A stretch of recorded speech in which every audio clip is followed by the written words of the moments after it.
My name is Jeff Day, and I am the son of Chuck Day, who was number two in the boat, the 1936 Olympic Games. They were known as the Boys in the Boat. And I have a letter here from Johnny White, who was one of the members in the crew, who wrote this letter to my mother.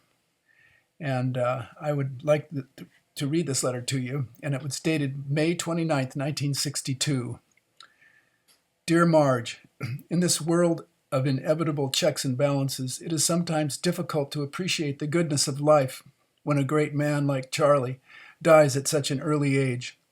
Even though we accept the inevitability of death, we certainly have difficulty in judging the timing around us. We see so much of people's lives that could be better spent. We fail at times to recognize properly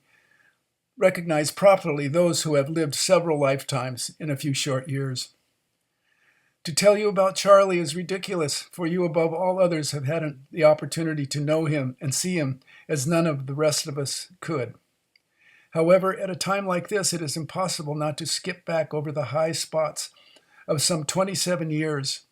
My mind has been jumping from one incident to another at most rapid pace. Just what was it that made Charlie such a great person? I suppose I first noticed him when he was a sophomore, turning out for the varsity, and I was an old Nero. He wasn't a star in those days, not having made the first frosh boat. Well, Macmillan wasn't either, and it was through Jim that I met Chuck. He was a delightful clown, and even then, but there was something dead serious about him too. That was the year Al decided to keep his great sophomore boat together as a unit, and the experiment didn't work. The misfits eventually upset the plans and ended up as the varsity. They had no business being that good, and old Chuck was the spark plug for their morale. He didn't like coming in third at Poughkeepsie that year, and we heard plenty about it later. Well, that summer, 1935, we worked at Coley Dam, 5 of us in a 2-room apartment with 2 beds. Chuck was our housekeeper as he worked nights while we slept. So he tended the place in the daytime. And Joe Rance paid the bills and bought the supplies, and I was the cook. We spent every nickel home except for $1 per week over Rance's bare costs, and they were bare. We really had a big time that summer and got to know each other quite well. Funny thing, we didn't discuss rowing very much. I suppose we were competing for the same seats. But there wasn't much doubt about the fact that this big happy guy with the great sense of humor was a deadly serious individual who would move heaven and earth to reach his goals. No job was too tough, and no individual was tough enough to faze him. Yet he was almost a little boy in his worship for his mother and dad, whom I didn't meet until the following year. His loyalty to his brother, Herb, was fantastic, even though he's determined to prove to Herb that his little brother was rugged too.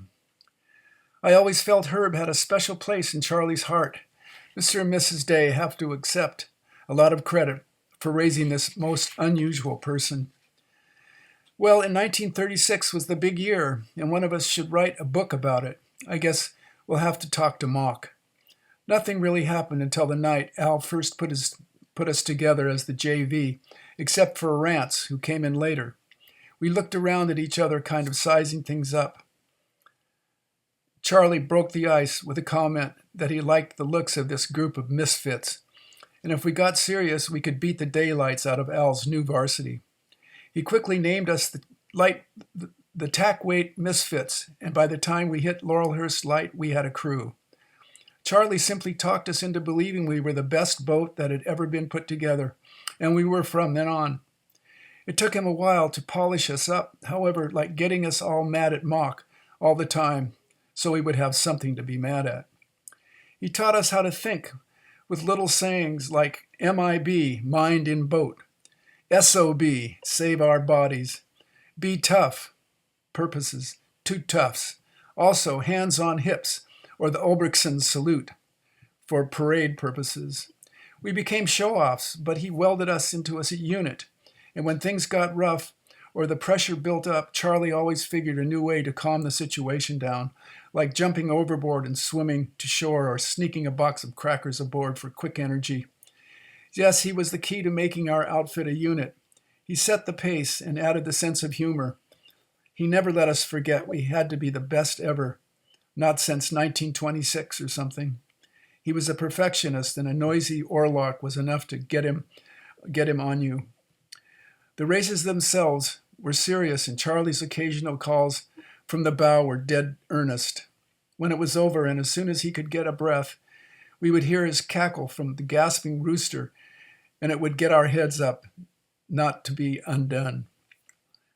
The little things were the big things to Charlie, like the day he took exception to the Yugoslav Song Fest on Sunday dinner and almost precipitated a riot.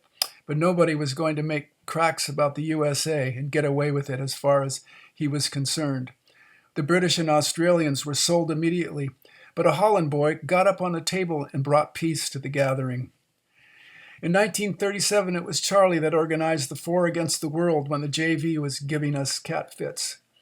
"We'll row the damn boat across the bay over to San Francisco," was his motto. Well, we didn't, but he would have. Anyhow, we got dedicated to something. In later years, he was the one who always planted the seeds to stage a reunion or something, and he kept us as a unit. What an insight into human nature. Remember the Varsity Boat Club dance in the Spanish ballroom at the Olympics in 1937? That was the night he was aloof to the gang while dancing every dance with you, but making sure we all saw Marge. You had a new blue dress, as I recall. Boy, was he proud. I don't think you fought the idea, but when he took aim, there was no chance except for success. That was about the time he shifted gears and decided to be a doctor, I guess. Quite a decision for a guy in his senior year who had been working his way through school. There was never a doubt as to his success, and I'm no judge, but he certainly was a doctor's doctor, and all his career and without a peer in their respect. Many a man has quit under far easier circumstances. Everyone admired his dedication to his work during these last few years, and when he was draining the little energy he had available.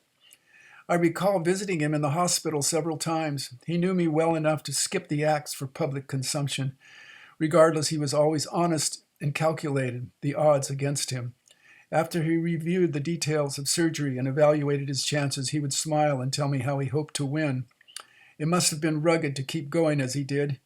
He put one at ease by his frankness and humor when you were stumbling for words. I remember once he thanked me for a simple chatting with his folks in the hospital hall. He was worried about them taking things so hard. Never an outward sign of self-pity to the world, only thanks for what they did for him. When the real chips were down, he reacted as usual, as a very humble man who continued to give of himself, asking nothing in return. Everyone who has known Charlie's must feel that he will miss him.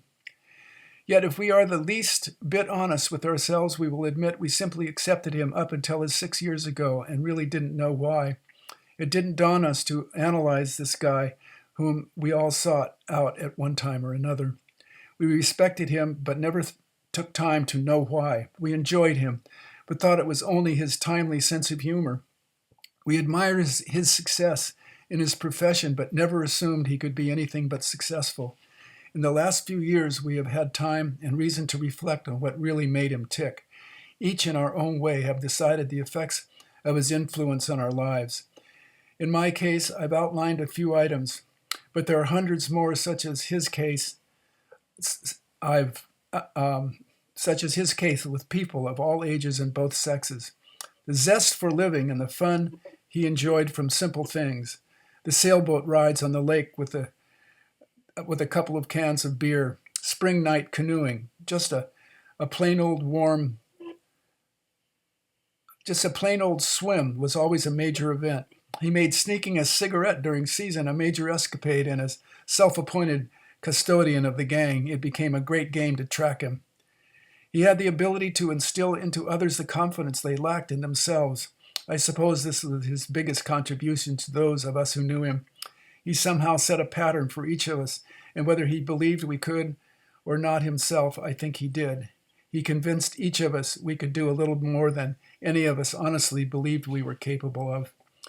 So now that he failed to conquer his own physical enemy, we can each of us try to pass on a little of what we received. Thus, his greatest contribution has come in his 6-year losing battle.